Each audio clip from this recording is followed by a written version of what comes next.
Hello everybody. Well, look, I went and got all my hairs cut today. So I'm beautiful now, or more beautiful than I was. So yeah, I got that going for me.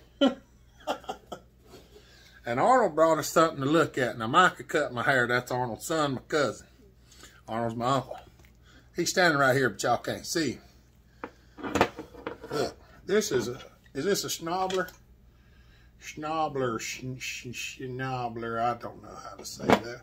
But anyway, it's a big one. We're going to tear it apart because we got this. So, I know the last one y'all seen me do, we wind up cleaning it with a grinder. And I ain't even kidding. That son of a gun was packed full of crap. And I mean, it was terrible, and I ain't even kidding. Now, he cleaned this thing up a bit. Let's see if we can just take this needle out, or if we have to pull the whole thing out. Some of them you have to take all of it out, some of them you don't.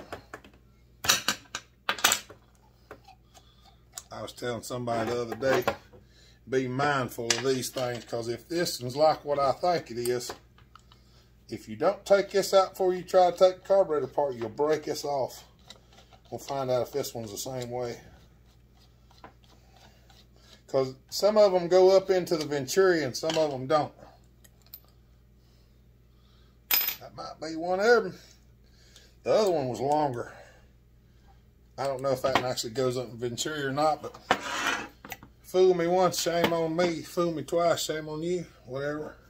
It's the other way around.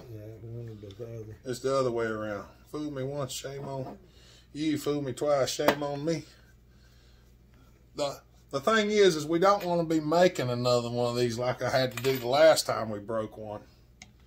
Because just buying one's not in the cards. Maybe now, but it wasn't back in the day. The last time I broke one, I wound up having to make one. Because I got this machine that makes round stuff. Just so happened I managed to get it fixed, okay? That's just all there are to it. I fixed it, it worked.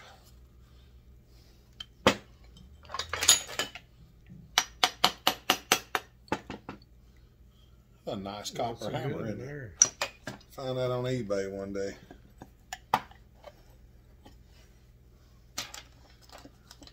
Got a pretty good deal on it. It's half a pound of copper. Come on.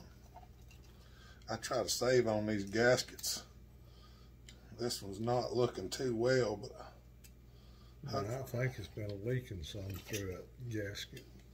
Well, sometimes the kit has the wrong gasket in it. Yeah. And sometimes the gasket ain't usable, but if you don't destroy it, you can lay it on top of something to copy it. And that's what we're looking for. That's not the worst looking thing I've ever seen. We got this dry. There's the Venturi. Big end goes to the top, little end goes down. Of course. No way to see if there's any trash in it, can you? We're going to find out. Oh, you still got a place to look for it? Well, usually what I do is there's none in the needle. It looks good. This here, Dad's had a bunch of trash down in there, and it looks like there's some in there. This carburetor is fairly clean, though, from what I'm seeing. But that doesn't mean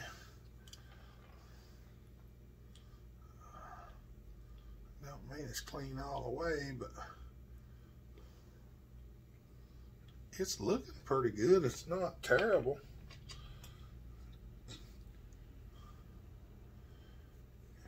It ain't terrible, I can tell you that.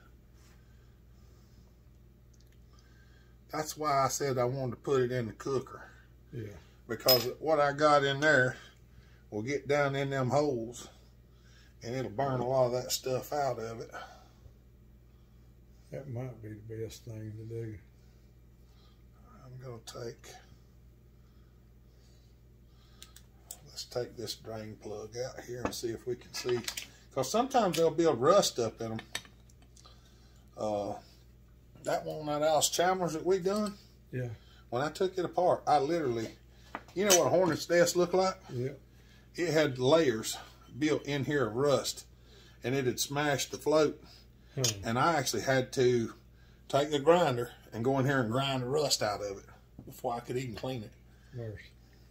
If you'd have seen it, you'd have swore that son of a gun would never run again. Now, is that supposed to be a hole right there? I don't know. I can't tell.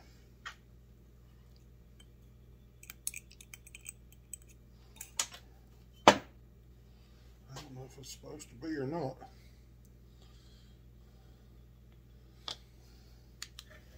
We'll find out in a minute. There it is.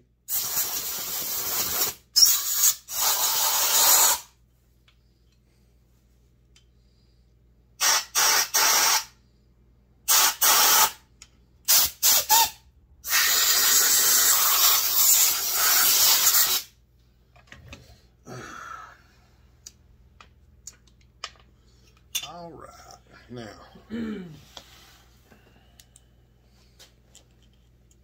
mean, there's a little bit of rust in them holes, but I mean, it's not. You shouldn't just cut slap off. I mean, it don't even start missing. It just cuts slap off. You might have something else going on.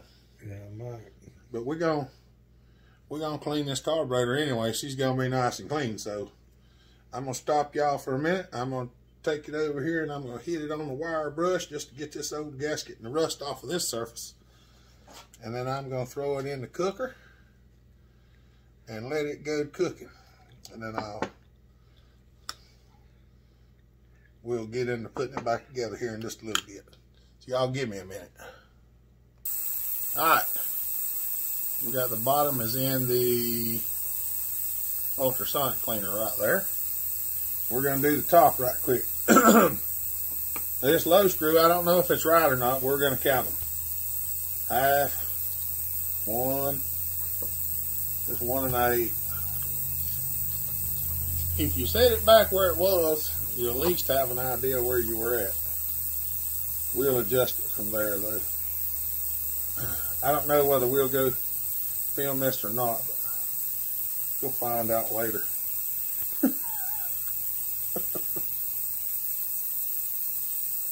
Come on.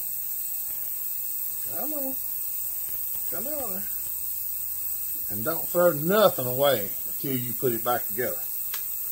Just in case you're missing something. Because it's better to have an old one that's wore out than none at all, okay?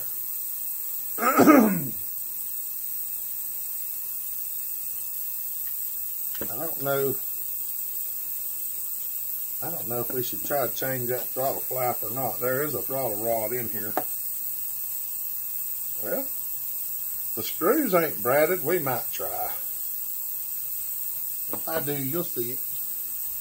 I'm going to wash this out a little bit, just blow through the jets with a little bit of brake cleaner, make sure everything comes out.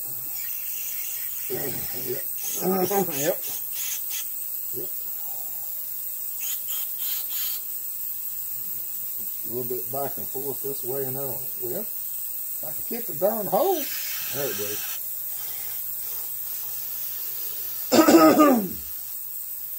Sometimes I just can't hit where I'm aiming.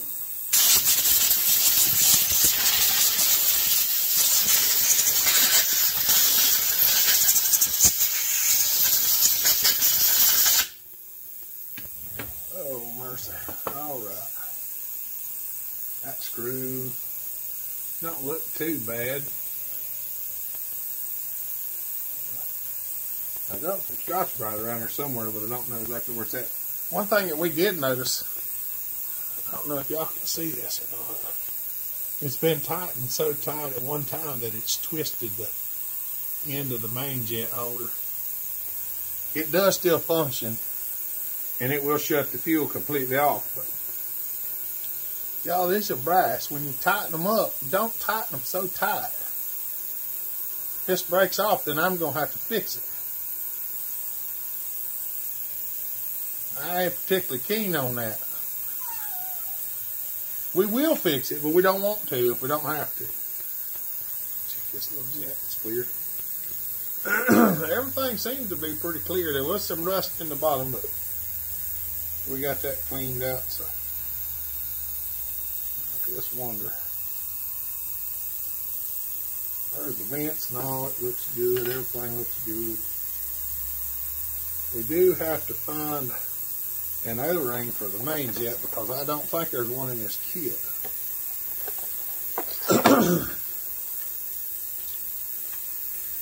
Well, we don't need that, but we need that.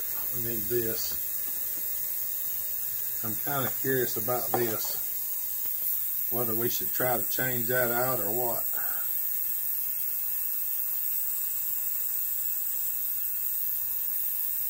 There is some play in it. I don't know. What do you think, Arnold? You want to try to change that throttle plate? I've seen worse, but well, I guess it would hurt if he changes up, tearing that out. we'll try it. Let's see if the screws will come loose.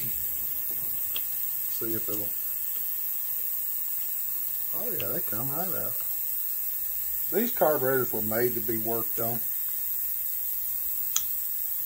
The engineers back in the day, to all the old engineers, we miss y'all. We really do. Because these people anymore that just want to make something hard to work on or that tears up, y'all are not nice people. That's all I can say about you. Y'all are evil. Oh yeah, oh yeah. And that screw there goes. Yeah, that's the idle screw. That makes it, feel that, it makes a world of difference. Oh yeah. Yeah. We'll just change that over. You want to go in there and polish the bore so the air will move faster. The air will move. We was polishing the bore of the carburetor.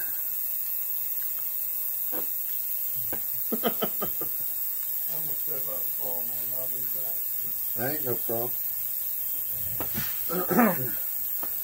I'm trying to twist this around so I can get the screws back in it. Come on now. There we go.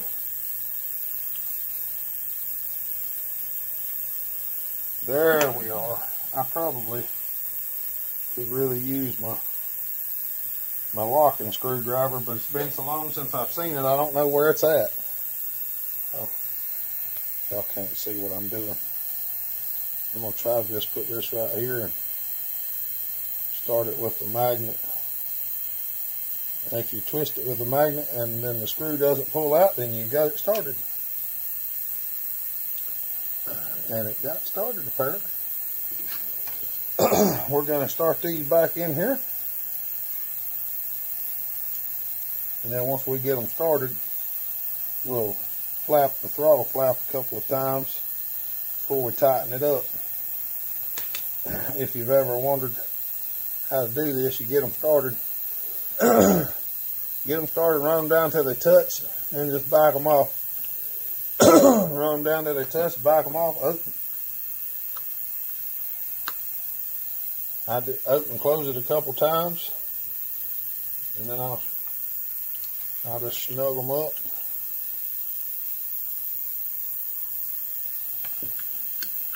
It opens and closes. Bob's your uncle. Like I said, we probably won't have no video of this thing today, but, well, I know we won't because I've got the youngins and Mama just left to go to work at the barn, so I can't just run off to go and do it. But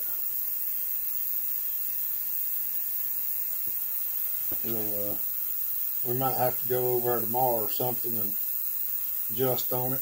He just lives up the road. Like I said, that's my barber and my uncle at the same time. So my uncle and my nephew is my barbers. I do some work for them. They do some work for me. And we share.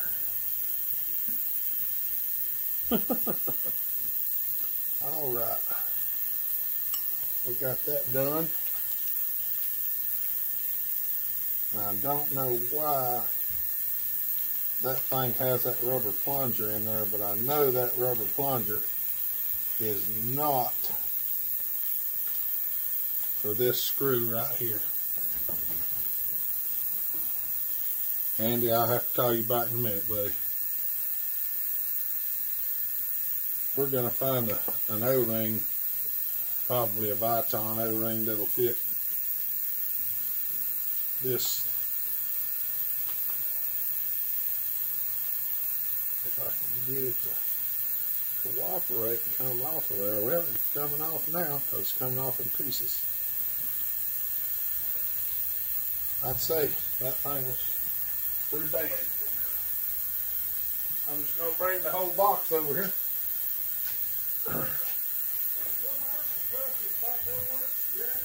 Huh? Yeah.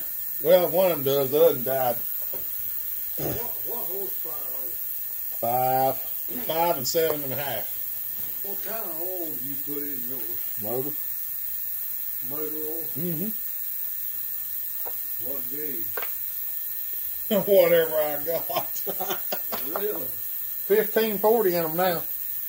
1540. Yeah, whatever oil I got in stock is what they get. I believe they put the 5W40 in mine. They may. That thing got to blowing oil out, and I drained it, and the thing that come out of it was like a white cream. Oh, it had water in it. Is that what it is? Yeah. Wonder how it got in it. Mine used to get in that one that's got that piece of aluminum bolted on top of it. The air filter system is not set up to run outdoors. It's not set up to deal with. Well, see, mine's under a shed. Mine got tin roof over mine. It still got some water. If it's chalky and milky looking, it's got some water. It's got water in it. It couldn't get it from condensation. It could, but they usually get hot enough to dry out. Well, I drained it. I drained it out. How much does yours take? How many quarts? I think it only holds about a quart.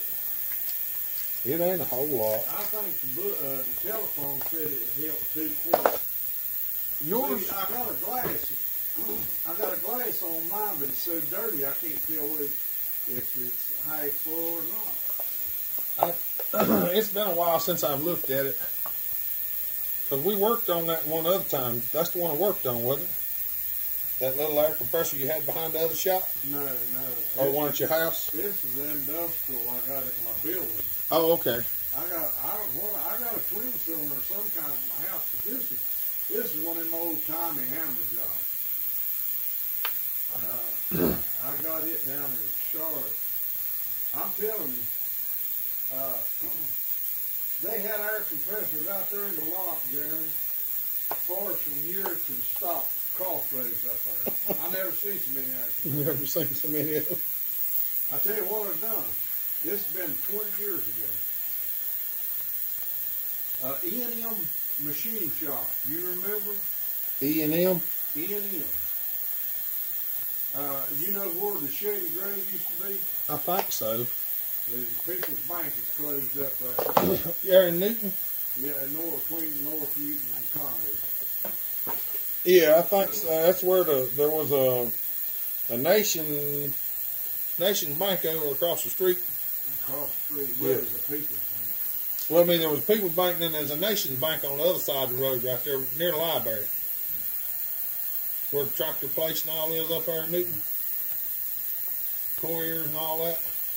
Oh, no, you don't know. The other side. Let's see. This is up,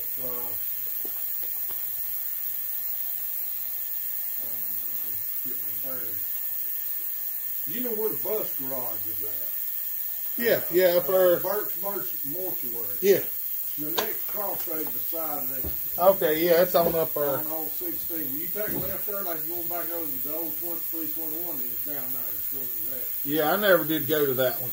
Somebody told me they had a couple air compressors. And I went over. They had an old 5 horsepower Wayne.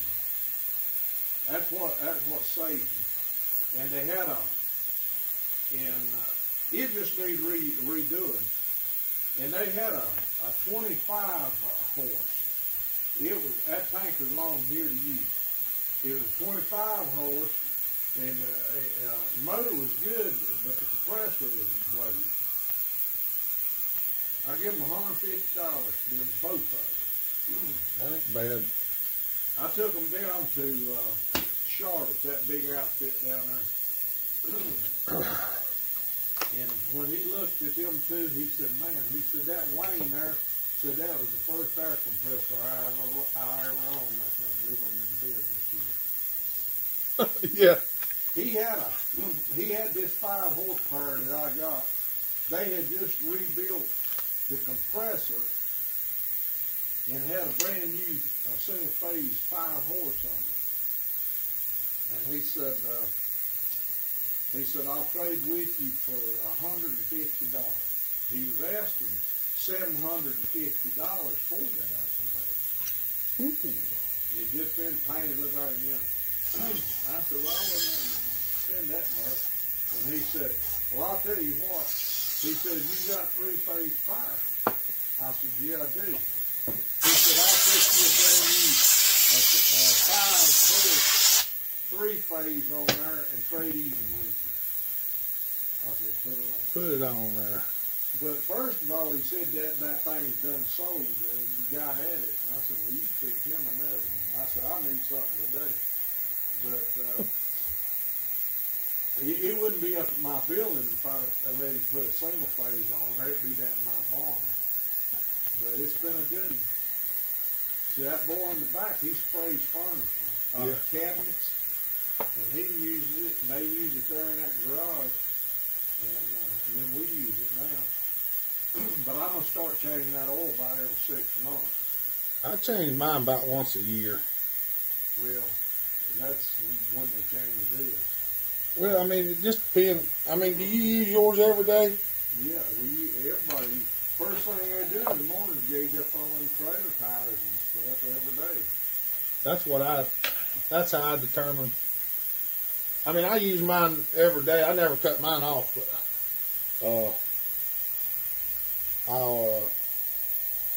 But no more than 2 quarts of oil, I can change it every 6 months. yeah, it ain't that bad. I got to find something to take this. I might just go ahead and change this needle seat out, because that needle feels kind of hard. Let me see if I can find something to take it out with. All right. I got the new seat all put in there. We're going to put this rice clear back together. So, I think I got everything set up in there. I had to do a little straightening on this. I should have filmed that, but I wasn't thinking about it. I was just doing. Let's see if we can get her all flopped back together. I wish they'd have sent a couple of new lock washers for these screws, because one of them's missing one, but ain't no never mind. It'll go in there and hold it together. For those of you youngins that ain't never messed with one of these carburetors, these are a lot of fun. And I really do mean that, because these carburetors were built to actually be worked on. You basically can't make one much simpler than this, I'm going to tell you right now. Because it basically has holes and flaps and a needle seat, and that's about it. It sucks air in, and it pulls gas from a bowl, and it's got a low idle circuit. It's basically just holes drilled in a cast iron block with a couple of brass jets in it. They ain't nothing to it. You demand more throttle, it pulls more fuel off. Yeah. More throttle equals more air and more fuel. And you can adjust it from the outside with a screwdriver and your fingers. So, back when they actually cared if you could work on something. All right, that's bolted back together. Now,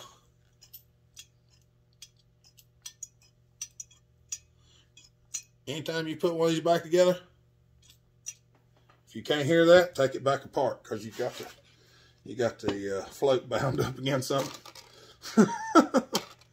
Ask me how I know. Don't ask me, I tell you, because I've done it before. I have done it. Now we're going to put that jet back in there. What did I say? 1 1/8. So we're going to run her back into the seat.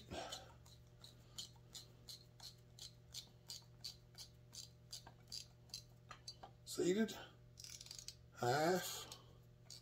1 1/8. Now that should ought to be good. And we're going to take our jet, motion tube, whatever you want to call it. We'll pop her back in there.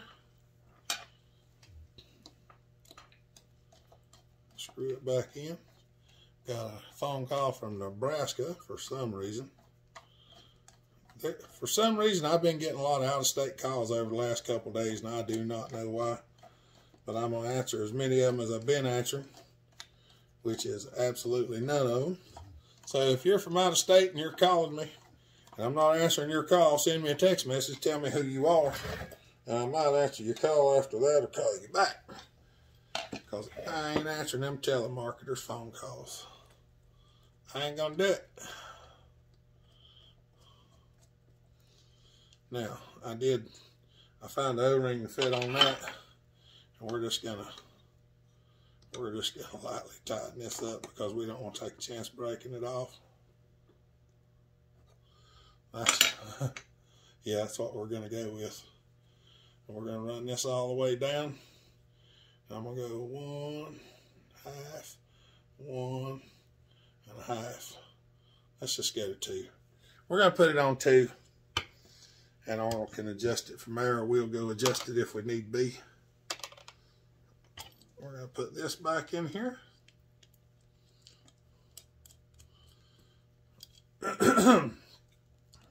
Snug it up. This is an iron plug screwed in the bottom of the iron bowl, so that should be plenty tight enough. And I did get a new O-ring on there, so it ought to be sealed up.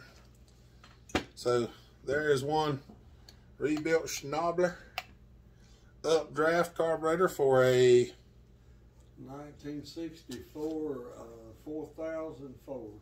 4000 Ford. This carburetor is a good bit larger than the 8N and the 9N. And the one for the case. And the house chimer y'all watched me rebuild last time. But there you have it. All right, well, I don't know exactly how long that took. We probably got close to an hour in it, judging by my watch, which says whatever I want it to. Oh, mercy. All right, y'all. We're going to wrap this one up because I got a few more things to do, and I got to do babysitting this evening, so I'm pretty much got to get into that. All right. Y'all have a good day. Stay safe. Be kind. Treat each other the way you want to be treated. God bless. Remember, Jesus loves you. Bellhopper out. Bye.